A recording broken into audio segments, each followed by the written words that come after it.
Hi, this is Debbie with the Food Prepping channel, and I'm not one to really make a lot of desserts around here, but I'm going to make one today, and I'm making peach and blueberry cobbler. And the first thing is that I'm going to do is I've got 7 peaches that I'm going to put in this water, and I need this to come up to a boil for 1 minute. And then I'm going to take them out and put them in cold water for a few minutes, and then the peelings will come right off of them, and I'll bring you back when I get to that point. I just wanted to let you know that this is the first thing that you have to do. These are fresh peaches, of course. You can use canned peaches, but it's the summertime. Peaches are abundant. So why not use real peaches? Well, fresh peaches instead of canned peaches. But anyway, I'll bring you back when I get to the next part. Okay, I'm back. And here's my peaches. I've cut them up. And I'm trying to hurry and do this because I don't want my peaches to turn brown. So what I'm going to do is I'm just going to zest about 1 teaspoon of lemon zest on here. And then I'm going to take this lemon and use the juice from it. So, and for me it's easier when you zest the lemon or whatever to turn your grater up this way. That way you can see how much, because you don't want to get that white off of there. You just want the lemon zest, the very top of the lemon. You don't want to go down into the white very much. Well, that was good. And then remember to turn it over this way when you get ready to empty it in the bowl. And the reason that I'm using the lemon and the lemon juice is because the lemon juice keeps the pears from turning brown. So that's what I want. And so you can see I've got my, I think it's called well, I just will call it a zester. But I really think it's called something else. But I got it at Walmart. So if any of you don't have this lemon zester or whatever, you can get them at Walmart, and they're fairly cheap. Alright, see the zest in there? Alright, now I'm going to cut this in half.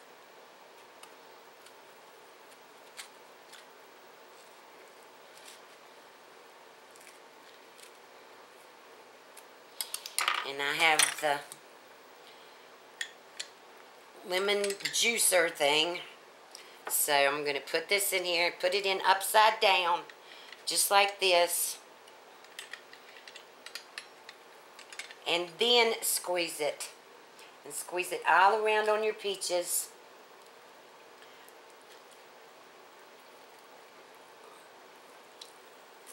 And all I needed was 2 teaspoons. I think that was probably 2 teaspoons. So I'm not going to use the other one. But I'm going to get these. I've got 2 cups of blueberries here. And all this is going to get mixed together, and I'll bring you back when I get ready to do that. Okay, I was wrong. I need to bring you back. It's 2 tablespoons of lemon juice. So I'm going to put that on the peaches, and that will keep them from turning brown. So I just wanted to bring you back and tell you that I made a mistake and show you what it's supposed to be. So I'll bring you back. Okay, I'm back. Now I've got my peaches and my blueberries in here, and I'm going to put them in this.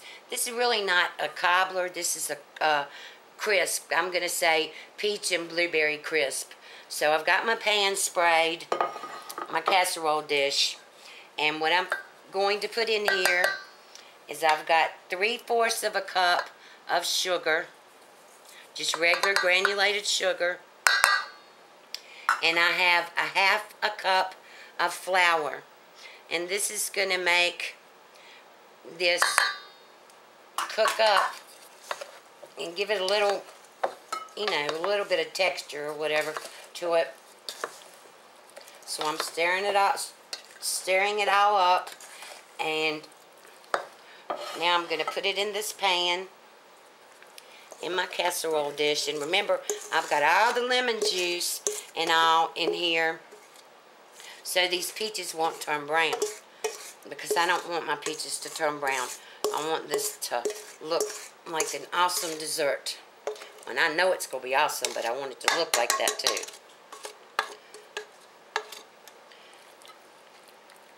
Alright, now I've got these in here. I have my oven preheating at 350. And now I'm going to start making the crumble for this.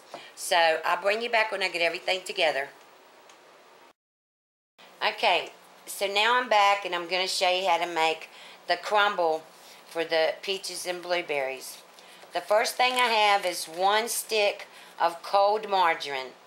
You're supposed to use butter. I have to tell this in every video, but you're supposed to use butter, but I don't like butter.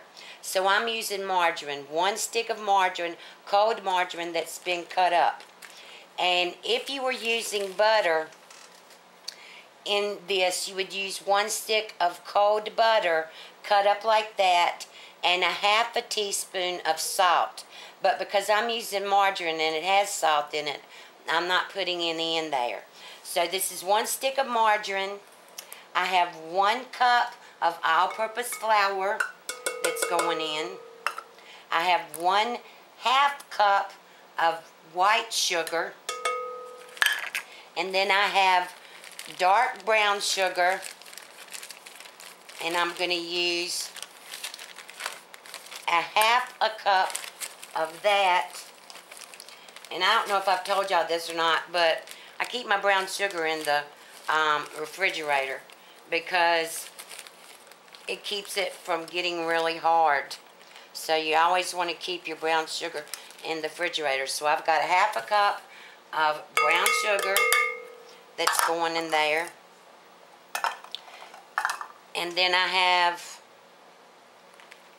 1 teaspoon of cinnamon. Alright.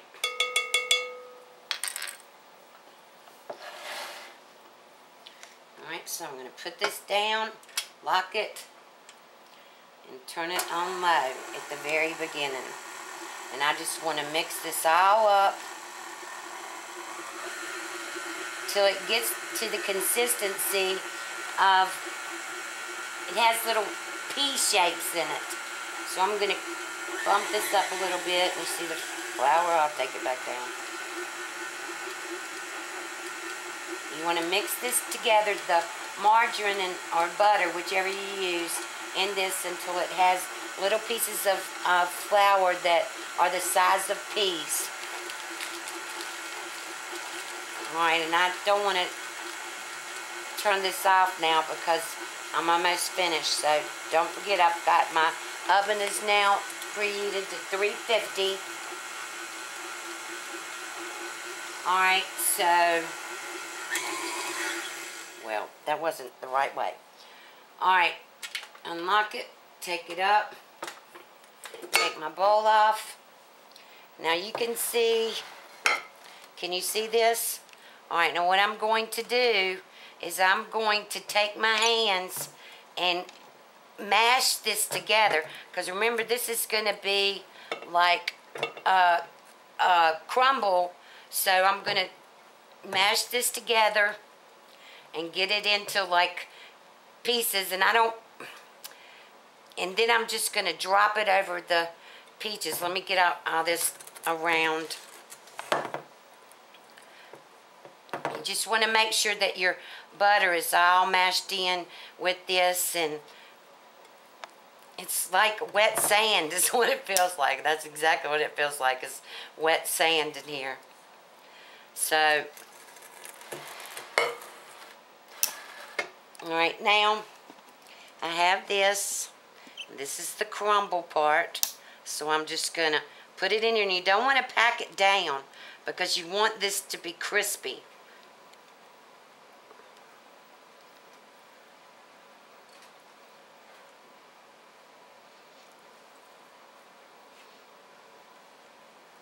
Alright. Make sure all of it's covered. Just do it lightly with your fingertips. Alright, and now I'm going to put this in the oven for 40 to 45 minutes, and I'll bring you back. Okay, here it is. What I did was, after 45 minutes on 350, I put it on the top shelf of my oven and cut it up to broil because I wanted it to be browned a little bit more, and it did get a little bit too brown, but the blueberries are, the brown sugar and the blueberries are what's doing that. So I'm going to put some, I've got some Pet vanilla bean ice cream, and I'm going to put 2 scoops on it,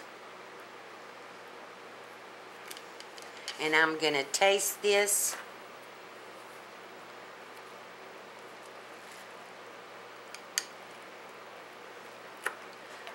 It's very crispy, and I love crispy things. Oh, yeah, that sugars in there did make it crispy. Alright, so here we go.